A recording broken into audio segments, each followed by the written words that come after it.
aquí, en A Punto. Perspectivas de la economía y las políticas públicas con Santiago Peña. Santiago Peña en la mesa presente. ¿Cómo estás, Santiago? Muy buenos días, Mike. Muy buenos días al equipo. Bueno, muy buenos días, ministro de Hacienda, Benigno López. Un placer tenerlo acá con nosotros en este miércoles de Peña, donde hablamos de políticas públicas, en este caso el presupuesto, la política pública probablemente más importante que le aboca a todo el espectro económico, político y social durante varias semanas. Así que muy contento de recibirlo acá. La Ministro, guitarra, ¿cómo está? Perdón, la habla. guitarra, miércoles de Peña. Ah, también. le falta eso. ¿Cómo está, ministro? ¿Cómo están? Gusto estar con ustedes. Gracias por la invitación. ¿Estamos bien? Bueno, Paula, todo tuyo. Bueno, yo tengo una primera pregunta, ministro, cuya respuesta puede parecer bastante obvia, pero sí me gustaría conocer cuáles son sus implicancias. ¿Qué significa un presupuesto por resultados? Un presupuesto por resultados es el inicio del compromiso de ir mejorando la calidad del gasto. Se va a ver recién los primeros efectos en el siguiente presupuesto, pero ahora la gente va a tener, o sea, las entidades van a tener que presentar sus presupuestos, que de hecho lo presentaron, de acuerdo a los objetivos y resultados que esperan cumplir y no meramente de acuerdo a sus necesidades.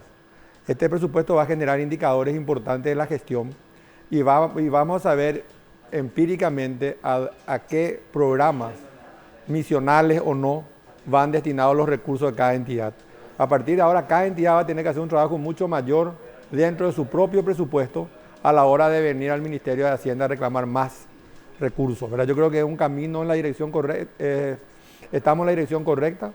El gasto va a ser de mejor y de mayor calidad a partir del 2021 porque vamos a poder evaluar y vamos a poder determinar de acuerdo a ese resultado que trae cada entidad, asignar mayor o menor recurso a cada una de ellas. Pero eso no es acaso lo que tienen la responsabilidad de hacer. Sí, Siempre. pero no teníamos elementos objetivos para poder evaluar eso, ¿verdad? Los presupuestos se hacen generalmente en función a la necesidad y históricamente se hacen de acuerdo a qué reclamo tiene cada sector.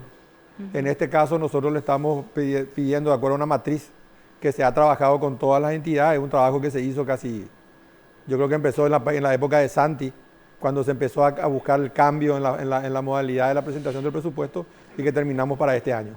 Pero tenían, por ejemplo, el tema del compromiso. Usted mismo nos explicaba lo de los docentes, que tenían un compromiso para que y no se cumplió ese compromiso. O sea, ¿cómo? Eso es parte del presupuesto de siempre, ¿verdad? Se había firmado en algún momento un compromiso donde los docentes reclaman mayor salario y en el compromiso estaba establecido que también debían de hacer procesos de evaluación y procesos de capacitación. Y nosotros no tenemos todavía las pruebas empíricas que se hayan realizado en toda la línea. También había un compromiso de depuración de la lista porque el aumento va exclusivamente para los docentes que estén en aula, pero eso no se ha podido realizar en el tiempo. Ministro, sobre ese punto, a ver, la semana pasada, corríjame, días más, días menos, se daba una reunión suya con representantes gremiales de docentes. Aparentemente hubo un planteamiento suyo de hacerlo, creo que a mitad del año que viene, el aumento, corríjame. Una de las federaciones, que es la FEP, que está más, digamos, ligada y conectada al gobierno, directamente dice, bueno, vos no me vas a lo que yo quiero, lo digo muy en paraguayo. Voy a hablar directamente con el presidente de la República, se va al presidente, le abre la puerta y le dice, le mejora la oferta suya, ¿verdad? Le habla de principios de abril, más o menos de plantear, estudiando el mercado y todo lo que tiene que ver con el ambiente económico, mejorar un poco la oferta o adelantar el tema del aumento que ellos están pidiendo. ¿Se sintió un poco respaldado? No. ¿Como que le puentearon ahí? No, la verdad que no hubo un puenteo porque esa misma propuesta nosotros la habíamos hecho antes a todos los gremios en su conjunto, de que la propuesta del Ministerio de Hacienda era a partir de julio y si las condiciones se daban, podríamos nosotros tratar de buscar un adelanto del pago, ¿verdad? Lo que hicieron en esa reunión fueron que ese sector se fue y trató de conseguir algo que sea inmediato, pero el presupuesto ya estaba presentado. Ministro, yo tengo aquí a mano la presentación que hizo usted ante algunos gremios empresariales. Sí. Y menciona, por ejemplo, bueno, algunas cuestiones que estamos padeciendo ahora mismo y que prevalecerían el próximo año, inclusive, que son la guerra comercial y riesgo de recesión mundial, vulnerabilidad e e incertidumbre en la región, bajos precios internacionales, inestabilidad con el cambio climático. Sin embargo, ustedes dicen que esperan un crecimiento del 4% para la economía del año Sí. que viene, que sería muchísimo con relación a lo que tuvimos este año, pues estamos en una verdadera crisis. ¿Qué indicadores están teniendo ustedes en cuenta para hacer esa aseveración? Nosotros pensamos que lo que pasó este año es un hecho hasta siquiera histórico, ¿verdad? O sea, nunca nuestra economía fue golpeada de manera simultánea por todos los problemas que señalamos ahí, ¿verdad? Nosotros pensamos que el año que viene vamos a tener un mejor clima y vamos a tener un mejor ambiente interno que va a permitir, por sobre todas las cosas, que la ganadería pueda despegar a su plenitud. Mañana nos vamos a Colonia Obligado a hacer el lanzamiento de la zafra, que tenemos previsto que van a haber más de 10 millones de toneladas cosechadas a fin de la zafra, ¿verdad? Y pensamos que eso va a permitir más el impulso en las obras públicas que estamos dando, va a permitir alinear las expectativas para recomponer nuestro camino de crecimiento. O sea que tenemos una expectativa de crecimiento fundamentalmente cimentada en las condiciones climáticas. Fundamentalmente en el manejo de la economía y de la ganadería, que también va a traer aparejado mayores recursos hídricos de las binacionales, ¿verdad? En Y esa entonces misma... eso va a traer un ambiente donde el sector privado, que es el verdadero motor de la economía, tenga mejor expectativa para desarrollar sus inversiones. ¿Qué opina Santiago Peña sobre eso? Bueno, muchas gracias primero por darme la oportunidad también de participar, ¿verdad? Este tema de ser entrevistador pues te quita mucho espacio. Yo venía acá los miércoles a hablar y dar mi opinión y ahora tengo que preguntar. tenés que escucharle al Tengo que ministro. escuchar, ¿verdad? Yo ya me pica todo, quiero hablar también Sí. de presupuesto por resultados. Quiero nomás contar de que hace unos años quien era director de presupuesto, que hoy es uno de los miembros del directorio del Banco Nacional de Fomento, Oscar Lovera, fue el presidente de la Asociación Latinoamericana de ministerios que trabajan en presupuestos por resultados. Esta es una tendencia a nivel mundial y también regional, que lo que busca es desmitificar eso de cómo está la ejecución presupuestaria. Irrelevante es la ejecución presupuestaria si no hay resultados de esa ejecución presupuestaria, ¿verdad? Hoy nosotros medimos a los ministros, y este ha sido un tema recurrente en este año, cuánto ejecutó tal ministro, cuánto ejecutó el otro ministro. Parece una carrera a ver quién ejecuta más. Pero la pregunta es, ¿qué consigue con la ejecución de ese presupuesto? O sea, vos podés gastar toda la plata y no vos podés hacer tener nada. ejecución del 100%, pero no conseguiste ningún resultado. Ok. Entonces, hoy lo que se está midiendo es cuántos niños fueron vacunados, cuántos niños fueron a la escuela, cuántos niños recibieron el kit escolar, cuántos kilómetros de ruta realmente se han asfaltado y qué impacto económico ha tenido. Entonces, buscamos resultados con la ejecución presupuestaria. Esto que hizo el Ministerio de Hacienda este año es un paso trascendental, ha sido un proceso de evolución de varios años y esto nos va a permitir medir, ¿verdad?, a los funcionarios al frente de esas instituciones qué están consiguiendo con ese presupuesto. Porque el que no consigue resultados, o hay que cambiarlo o hay que sacarle el presupuesto, no darle más presupuesto. Nuestro sistema presupuestario ha sido inercial.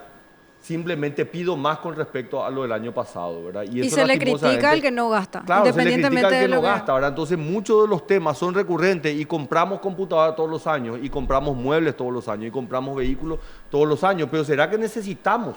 Entonces yo creo que este es un paso muy pero muy importante y que le va a controlar mucho más a cada uno de los ministerios. Con respecto a las proyecciones de crecimiento, quiero nomás destacar un tema, ¿verdad? Esto ha sido algo que nos ha ocupado a varios analistas, opinólogos, ¿verdad?, que hemos hablado desde comienzo de año. Y habiendo estado en el gobierno, en el gobierno anterior, obviamente siempre se vuelve mucho más difícil evaluar las situaciones, ¿verdad? Más aún cuando esto escapa del control del sector público, cuando afecta más al sector privado. Pero el sector privado de alguna manera ya venía viendo una situación económica muy difícil desde comienzos de año. Hoy está instalado, hoy hay una mesa muy amplia de discusión en diferentes sectores económicos. Hace unas semanas el equipo económico invitó a un grupo de economistas a poder discutir. Hoy a las 10 de la mañana en el Banco Central hay un conversatorio donde el ministro de Hacienda y el presidente del Banco Central invitaron a ex ministros y a ex presidentes del Banco Central para ver qué es lo que está pasando a nivel internacional, los factores externos y cómo podemos resistir eso y cómo podemos realmente avanzar en una agenda económica que le haga al Paraguay crecer. Ahora, eso nos lleva a tomar algunas decisiones muy difíciles, como por ejemplo diagnosticar que la situación económica este año es mala. Sin ningún problema tenemos que decirlo. Yo creo que ¿verdad? ya nadie tiene dudas de eso. Yo creo que nadie tiene, y no tenemos que tratar de buscar culpables de por qué está mala. Hay una lista de razones, pero hoy lo que tenemos que ver es cómo miramos hacia adelante para ese 2020, ¿verdad? Hay una proyección del 4%. Yo personalmente creo que es bastante optimista, ¿verdad? Y hay una razón principal que es la que yo creo. En episodios anteriores, donde la economía cayó, como cayó este año el sector agrícola, principalmente el año 2012 y en el año 2009, al año siguiente hubo un efecto rebote. Pero ¿por qué se dio ese efecto rebote tan alto? Porque el precio de esos productos estaba históricamente alto. En el 2009 el precio de la soja estaba a $600. Entonces había un incentivo tremendo y era muy rentable de que haya una mayor producción. Nosotros hoy estamos enfrentando un nivel histórico bajo del precio de los commodities, principalmente de la soja. Entonces hoy hay muchos agricultores de que quieren plantar, pero dicen, yo no sé si voy a poder invertir en fertilizantes, en otros productos para que la rentabilidad de mi producción sea tal, ¿verdad? Porque el retorno no está asegurado, el precio está bajo. Entonces yo creo que eso nos pone hoy en una disyuntiva. Va a haber un rebote, ciertamente, porque la agricultura cayó 20%, el año que viene se espera que crezca 20%, pero no va a ser lo que vimos en años anteriores. Entonces tenemos que ver qué otras medidas se pueden implementar para que la economía pueda tener un crecimiento de todos los sectores, no solamente de la agricultura, del comercio, del servicio y de la industria sobre todo. principalmente. ¿Le podés preguntar qué va a hacer al ministro? Te pido, por favor. Yo le voy a preguntar y quiero poner en contexto un tema, ¿verdad? Porque el ministro de Hacienda, y después de haber estado en esa posición, es el principal articulador. Para mí el cargo más importante que tiene la administración pública. Es realmente una carga muy, pero muy pesada, ¿verdad? Y nosotros hoy estamos viviendo una situación de crisis. El Paraguay no ha estado exento de las crisis. A lo largo de los 20 años o los 30 años desde el inicio de la democracia, el Paraguay ha vivido varios periodos de inestabilidad. Y para muchos que probablemente no conocen esto, ¿verdad? El ministro López ha estado en lugares claves a lo largo de estos 30 años, ¿verdad? Ha sido una persona que ha tomado un rol protagónico en el Banco Central en la crisis de los 90, las crisis financieras. Era director del Banco Central en el 2011 cuando hubo un aumento tremendo de salarios que llevó a la situación fiscal de una situación de superávit a déficit fiscal. Entonces, yo lo que quiero preguntarle al ministro, quiero que nos cuente un poco en su experiencia de haber vivido de alguna manera episodios de inestabilidad económica con un componente político muy importante, cómo él ve esta situación ahora, principalmente en la discusión del presupuesto, donde los economistas podemos ponernos de acuerdo. Quienes estamos en el ámbito económico podemos sentarnos y ponernos de acuerdo, pero ¿cómo hacemos para convencer a los actores políticos? Justamente el día de hoy, cuando ha habido una cumbre de poderes donde esperemos hayan discutido el tema económico. En todos esos episodios que nos tocó participar, la solución siempre vino del lado político.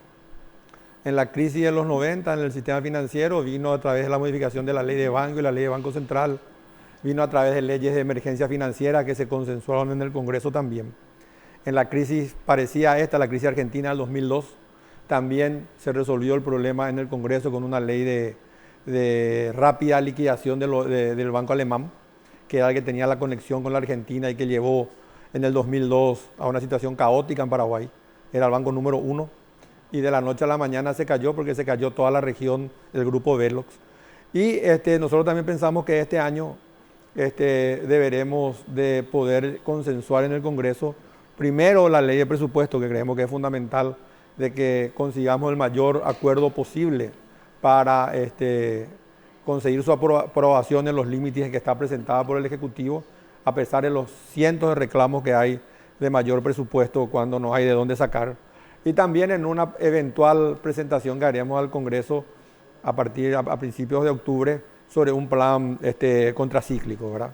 Que va a permitir alinear las expectativas y de alguna manera seguir invirtiendo para que la economía pueda tener un crecimiento más robusto el año que viene. A propósito, ministro, de decisiones políticas, porque finalmente todo depende de decisiones políticas, ¿qué está haciendo el gobierno para desarrollar desde las políticas públicas sectores menos tradicionales, para terminar con esa dependencia? O sea, me refiero concretamente a la industria, para industrializar más, porque yo entiendo que así como el presupuesto general de gastos es la columna vertebral de nuestra economía, una de las principales herramientas es la fiscalidad, ¿verdad? La tributación. Y en esta última reforma o en este último proyecto de reforma tributaria que todavía no se aprobó, hubo mucha disconformidad de la industria porque era la oportunidad de meter algunos incentivos que no se metieron.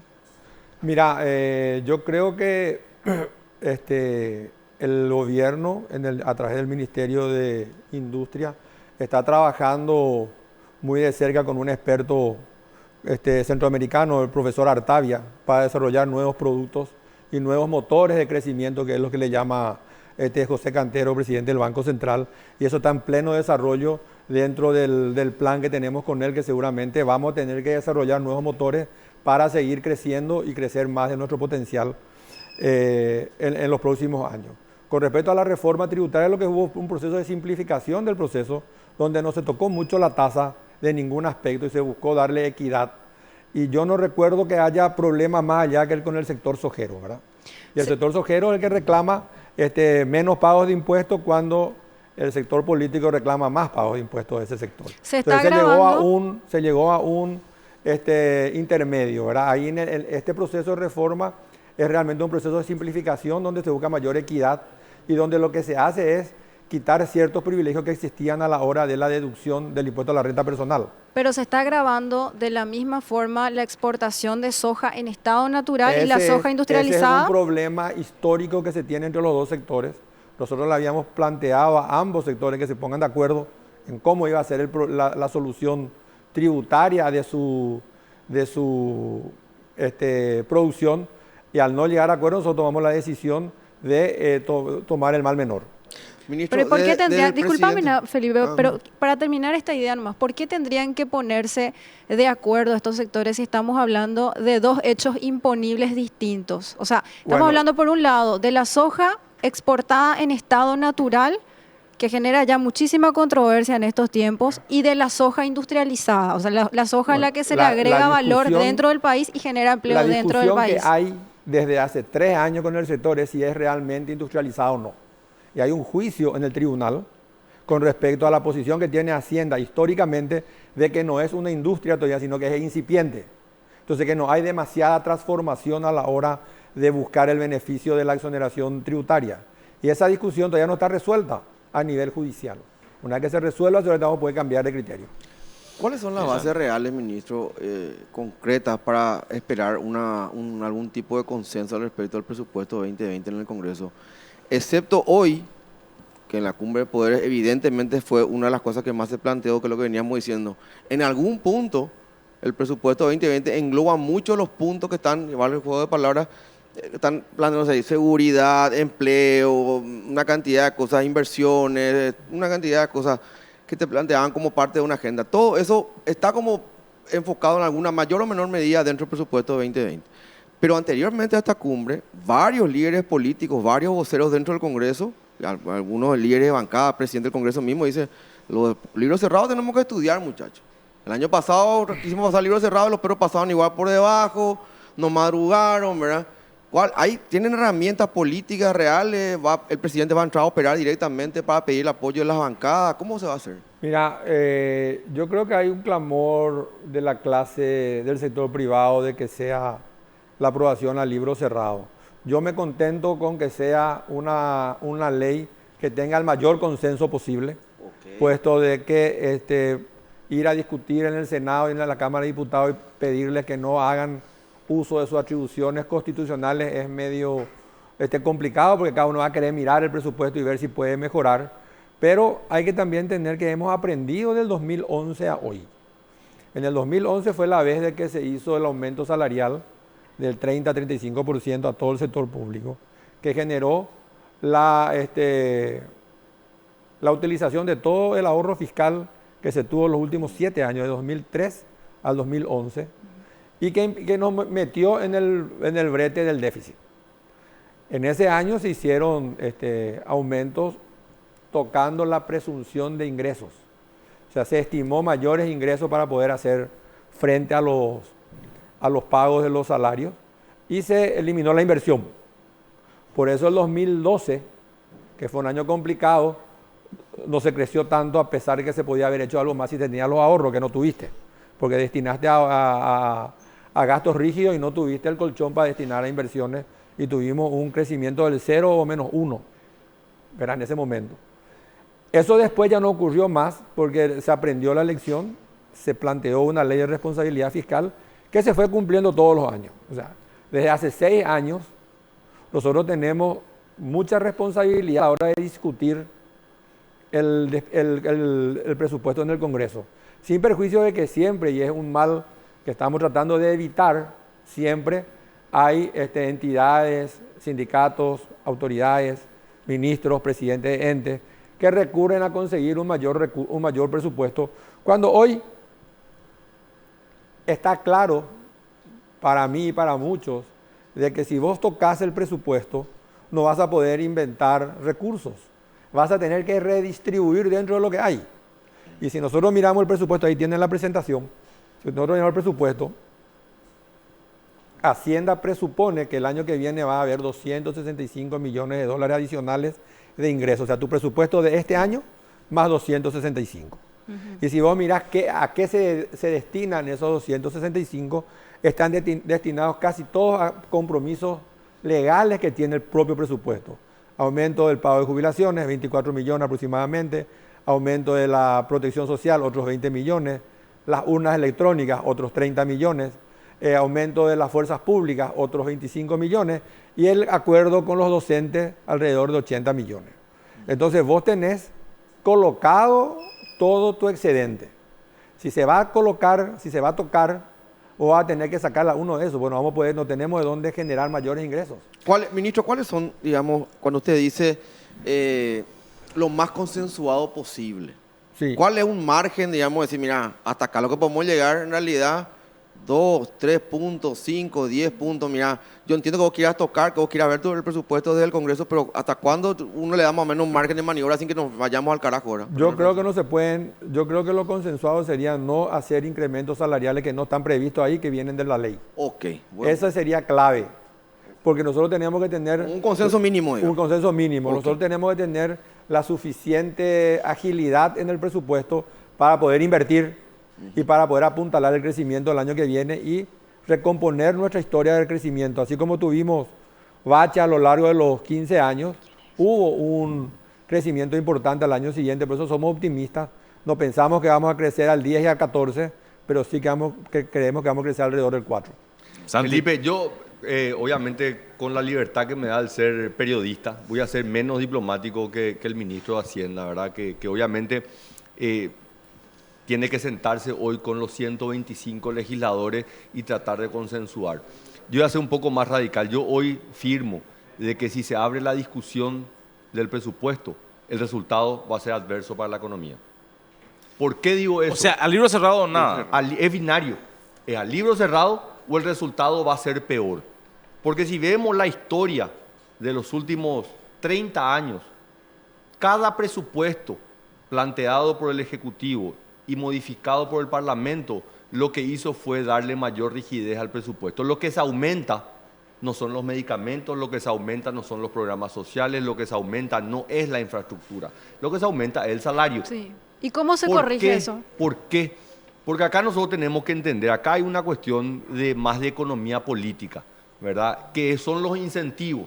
Y fue duro para mí aprender todo este proceso, ¿verdad? Y un legislador una vez me dijo, mire ministro, cuando usted viene a este lugar, lo que para usted es lógico, para nosotros es ilógico.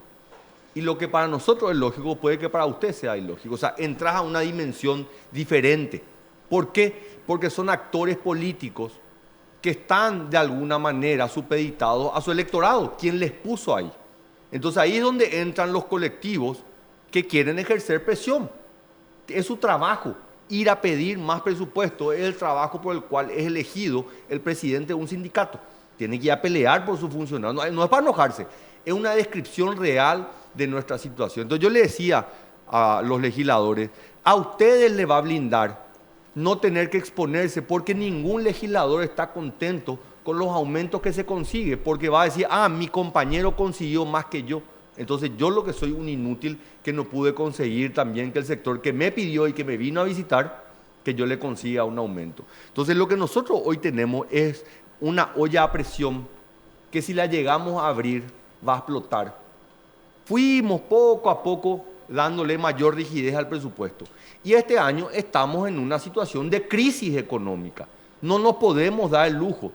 Y el otro elemento, que para mí es fundamental, es la angustia que vive el sector trabajador, digamos, que durante 3 meses se tiene que ir a trabajar, a fin de mes no le alcanza la plata, pero que escucha y que lee en los medios de comunicación que se aumentaron los salarios en tal sector, que aumentaron en tal otro, que aumenta el despilfarro. Angustiante, los 3 meses es desmoralizador. Entonces, ¿cómo nosotros hoy le vamos a entusiasmar a un sector privado, a una clase emprendedora que tiene que entusiasmarse con el 2020, cuando lo único que se están discutiendo es cómo van a gastar más, cuando no hay más plata, ¿verdad? Porque el ministro hoy nos dice, se van a tener 200 millones de dólares más que en el presupuesto de este año, cuando en la ejecución tenemos 200 millones de dólares menos con respecto a lo que esperábamos de ingresos de este año, ¿verdad? Entonces, el desafío es monumental y el problema que nosotros hoy tenemos es que si no diagnosticamos y no tomamos conciencia de la real situación económica,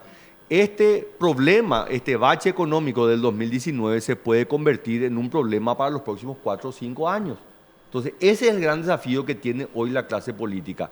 Entender la problemática y decir, señores, perfecto, este año no vamos a abrir la discusión, porque no hay forma, y yo les aseguro, no hay forma de que el resultado sea beneficioso para la economía. Y quiero nomás mencionar, porque muchas veces dicen, no, el límite se respeta al límite de la ley de responsabilidad fiscal. Pero los congresistas y quienes trabajan en materia presupuestaria en el Parlamento son expertos en cómo modificar el presupuesto y que aparentemente no hay ninguna modificación. Y el resultado fue lo que vimos el año pasado, que se modificaron los salarios de algunos funcionarios sin que se haya discutido en la sesión, los famosos aumentos MAU, Sí. que después finalmente no se pudieron revertir. Entonces Santi. hay un problema real acá que tenemos que tomarlo con mucha consideración y obviamente para el ministro que tiene que ir a sentarse con la bicameral, con cada una de las bancadas. Pero quiero decir algo, yo tengo esperanza, yo creo que se puede. ¿Por qué? Porque en el 2015 a mí me tocó trabajar con quien fuera en ese momento presidente de la Comisión de Hacienda y presidente de la Bicameral de Presupuesto, hoy nuevamente presidente de la Comisión de Hacienda y presidente de la Bicameral de Presupuesto, que en ese entonces me dijo, mire ministro, yo no soy cartista, ni de primera ni de segunda hora, soy anticartista, pero en este tema presupuestario le aseguro que vamos a sacar el mejor presupuesto, y sacamos el mejor presupuesto en la historia del Paraguay. Fue tan bueno que lo usamos 2 años. Ese señor es el senador Silvio Beto Velar.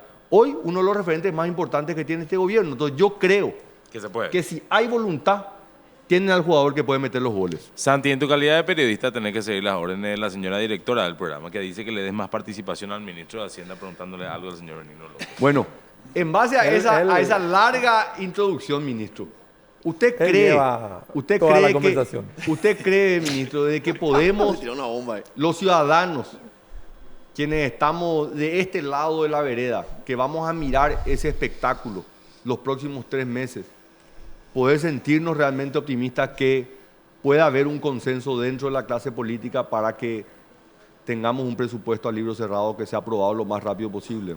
No creo que a libro cerrado, pero sí pueden estar tranquilos que vamos a tener un presupuesto equilibrado dentro de los límites de la ley de responsabilidad fiscal y que no tenga la rigidez que esperamos evitar que no tenga, ¿verdad? Seguramente algunas cosas tendremos que discutir, pero yo estoy convencido y pienso, tengo el mismo concepto del senador Ovelares, que él puede llevar adelante la nave política para sacar adelante un buen presupuesto, y confío también en todo.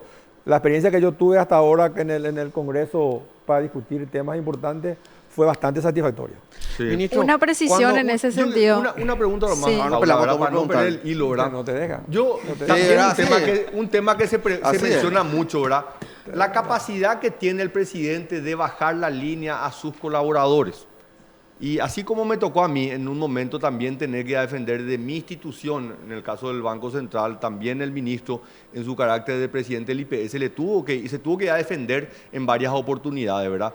Y quiero nomás contar cómo se dan estas conversaciones en el pleno de la comisión bicameral, ¿verdad?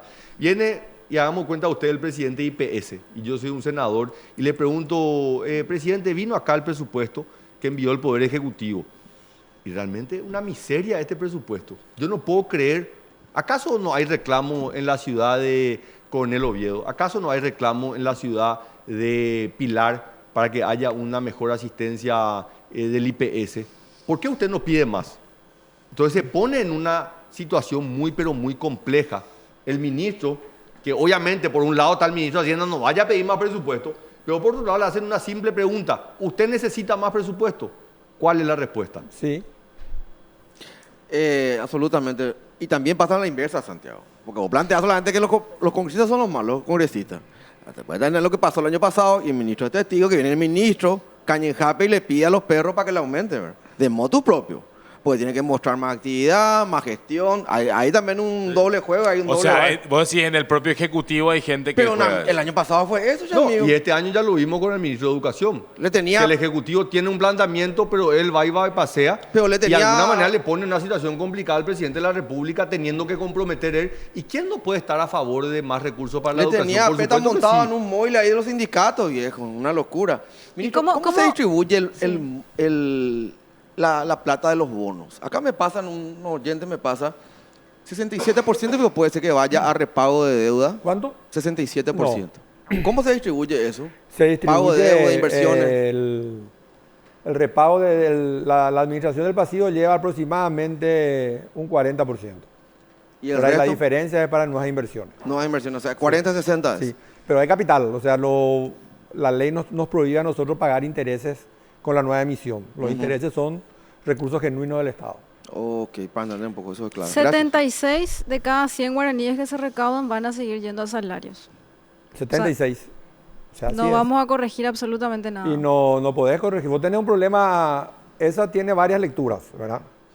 La lectura número 1 que tenemos es que tenemos un gasto alto en salario. La número 2 es que tenemos poco ingreso de tributos. Entonces, el día que podamos ponernos de acuerdo como sociedad en mejorar los salarios, o sea, en mejorar el gasto y mejorar la capacidad contributiva del Estado, vos vas a tener la forma de resolver todos los problemas para que la pregunta que le hacen a todos los ministros, a los presidentes de entes, algún día sea, ¿usted está de acuerdo con el presupuesto que envió el Ejecutivo? Y le digan sí. No hay forma que le digan que sí, porque ellos, nosotros entramos a analizar el presupuesto y enviamos un presupuesto menor al que presentan las entidades, porque cada entidad mira su propia cancha. Y nosotros somos los que manejamos los recursos y sabemos cómo hacer para que alcance para todos. Entonces, por 2 ejemplos te voy a dar. Nosotros damos las indicaciones de cómo hacer el presupuesto allá por marzo, abril. Y todos cumplen esa instrucción de enviar el presupuesto conforme a los parámetros de Hacienda, pero a la par envían lo que se llama una adenda para modificar ese mismo presupuesto. Y en el caso de salud pública es exactamente igual al monto autorizado. O sea, el Ministerio de Salud Pública le pide al Ministerio de Hacienda $1.000 millones más para agregar a su presupuesto para poder satisfacer sus fines. El Ministerio de Educación le pide un poco menos, le pide el 50%. Educación tiene cerca de $1.000 millones también en presupuesto y le pide $500 millones más. Entonces, si vos sumás las dos entidades, tenemos $1.500 millones adicionales al presupuesto que plantean para cumplir con los fines que la sociedad le exige. Y nosotros tenemos $200 millones para repartir y que encima están todos repartidos conforme a la ley. O sea, no hay ingresos adicionales para lo que ellos reclaman. Y esos sumados son casi 3 puntos del PIB. Vamos a hablar mucho todavía de este tema. Estos señores tienen que seguir con sus actividades diarias que incluyen ahora seguir juntos. ¿A dónde van? Así mismo. Bueno, ahora yo me voy en carácter de invitado. Vamos al Banco Central a partir de las 10 de la mañana. Hay un evento organizado por el Ministerio de Hacienda y el Banco Central donde vamos a estar hablando sobre los riesgos externos y qué medidas puede implementar Paraguay a nivel local para resistir esos impactos y poder avanzar en una economía que necesita crecer. Y en esto quiero ser muy claro. Este país no se puede dar el lujo de que nuestra inestabilidad, tanto política, como económica no le permite a la economía crecer al menos al 4 o 5% por año. Esta es una economía que necesita seguir creciendo y eso se requiere enormes consensos políticos y económicos. Ahí va a hablar menos, ministro. Ahí va a Ahí estar. va a hablar menos, ahí va a estar de visitante. Sí. Nosotros Van a vamos a hacer ser la pregunta a local, mí. vamos a cobrarle esto. Así que espero, presidente, ministro, que se haya sentido cómodo en esta entrevista presidente, te digo. y realmente que pueda visitarnos en este espacio más a menudo, ¿Cómo donde no? acá los periodistas tratamos de informar a la audiencia de En la manera medida que me dé fidedigna. un poco más la palabra, vendré con más actividad. Gracias, ministro, por Cuando venir. quieran. Parece alguna Bueno, periodista esto por fue ahí que nada le para entrevistó ellos. el presidente Pausa. hace poco. Venimos enseguida.